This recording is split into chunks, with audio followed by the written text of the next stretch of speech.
Kababayan, alam ba ninyo na merong 13,867 na proposed bills ang 19th Congress?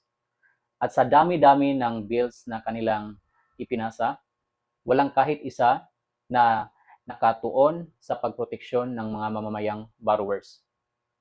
Kaya napapansin natin na sobrang dami ng mga lending institution na umaabuso at umaapi ng mga mamamayan natin na vulnerable. Kaya kailangan natin na isulong at ipaglaban ang karapatan ng ating mga mamamayang borrowers. Kaya panahon na, mga kababayan, na ibalik ang usury law para maproteksyonan ang interes ng mga mamamayang borrowers sa ating bansa.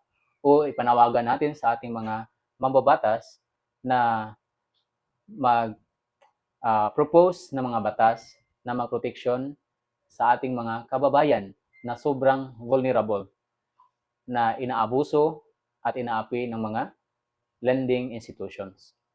Ipaglaban natin ito.